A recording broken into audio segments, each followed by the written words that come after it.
Hey YouTubers, first welcome to the next stage in the progress build for the 92 Mercury for the 5.0 swap 302 with the 4R70W transmission.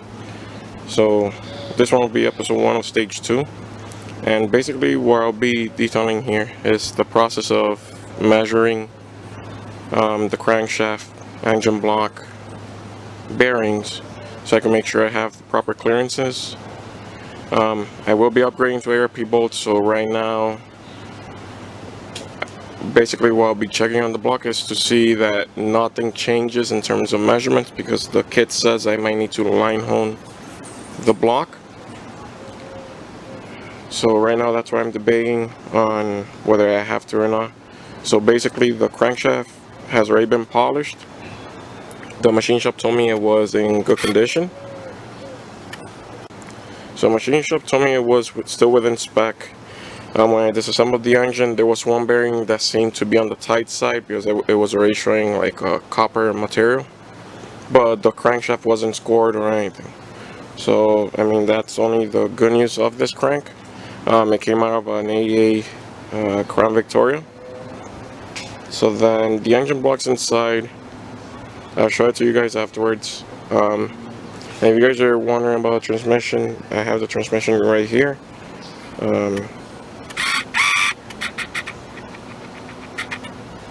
It has been mostly cleaned, still have to take off a little bit of the grime it has, because I will be painting the case after the transmission's rebuilt, going with gloss black for the transmission, gloss black for the intake, and Ford blue for the engine block. So then what I'll be doing today is basically cleaning coffee filters, acetone, and then I'm going to measure it with a 223. Let me see if I can open it with one hand. 223 micrometer to make sure everything's within spec. I will be writing down everything on an Excel spreadsheet. So what I'll be doing is measuring both X and Y on the journal. So here, here, and then here and here, to make sure it's round, it's not egg shaped or anything. The journals will also be done, but first what I'm looking for is the mains. So here, let's see if this could focus. So I'm saying here, here, and here. What I'll be using for this most likely is a sleeve, because my nail catches a little bit where the seal rides, and I don't want it to start leaking oil basically since the first day. So what I'll be doing is using a repair seal that they sell for these, and then the appropriate crankshaft seal. So then I'm gonna stop talking and basically I'm gonna show the process of cleaning it and taking the measurements.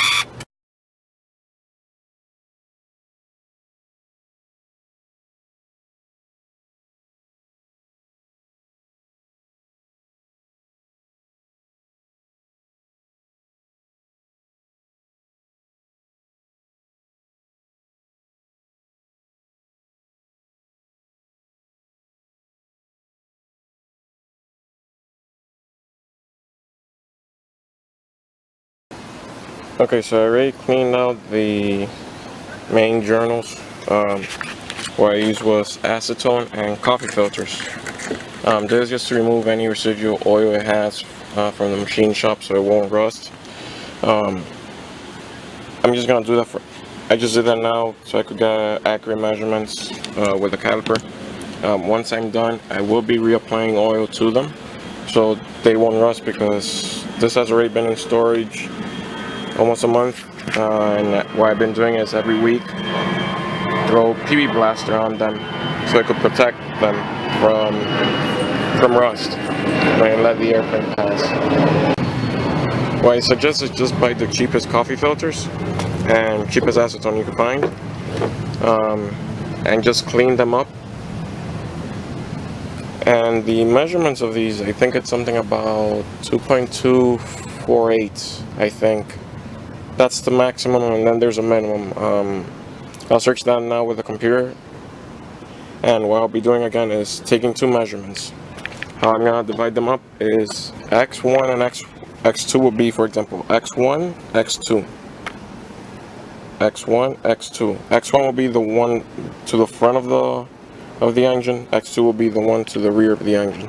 The same thing with y1 and y2. y1 and y2. They're going to be separated into different mains.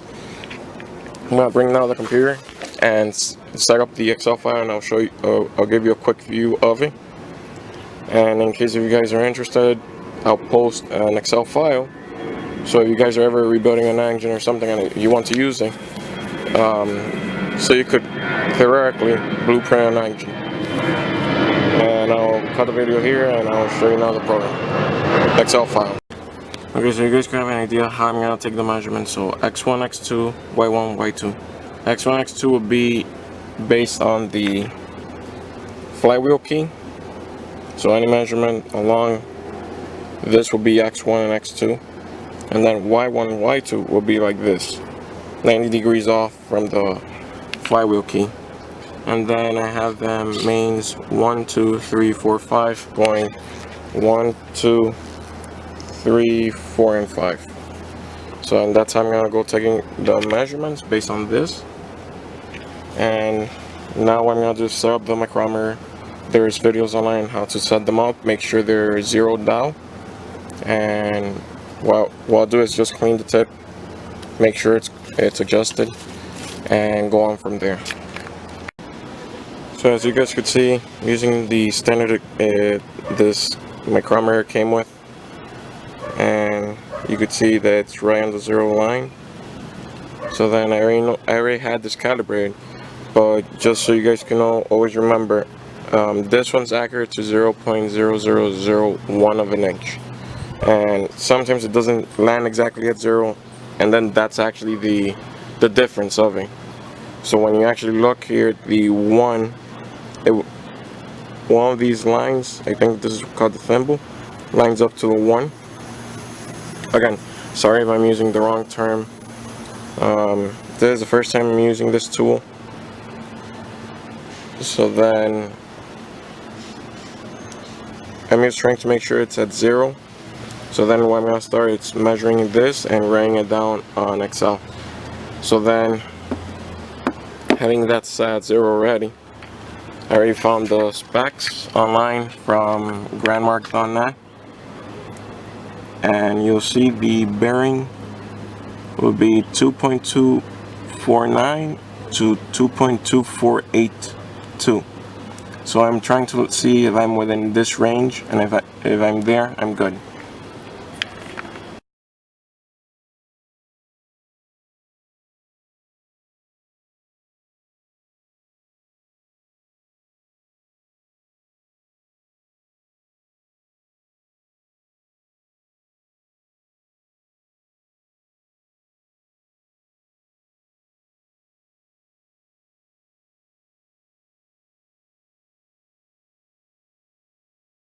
So as you can see, the measurements have been pre-done on.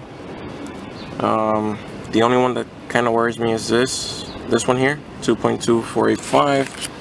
But what I'm looking at is that the taper limit for the crankshaft is maximum 0.0006, which that difference is only 0.0002.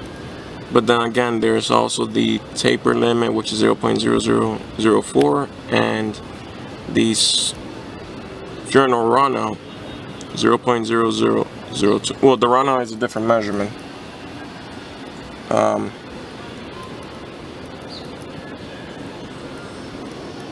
But I mean, based on those measurements, the runout is less. It's less than 0.0002. It's going to be around 0.0001. So then, I just wanted to stop it real quick because I already have these two mains. This one measured, so I'm only missing 3, 4, and 5. So far so good. It's true what the machine shop told me, that everything was within spec.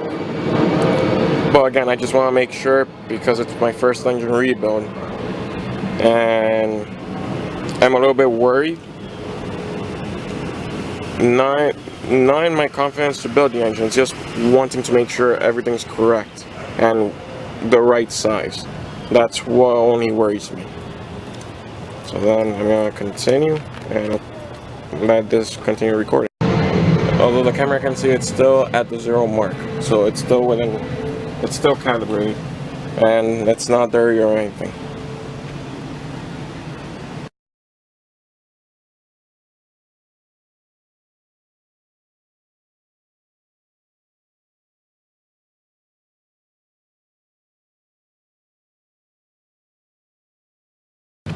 Okay, so I think I was measuring this one and I wasn't measuring this one, so I'm gonna start again here and recheck these values to make sure they're correct.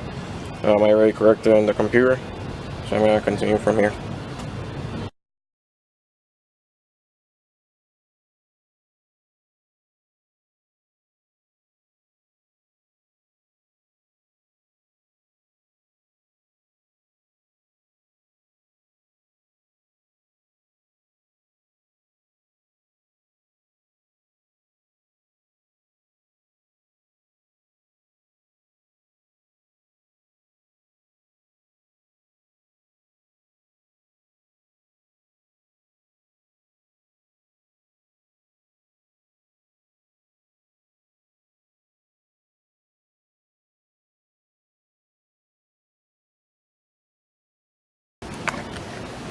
Okay, so now what I've done is measure all the 5 mains.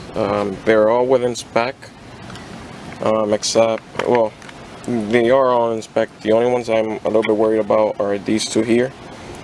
The smallest diameter here is 2.2483, which is still bigger than 2.2482 that Ford asks for. This one is the smallest here is 2.2484.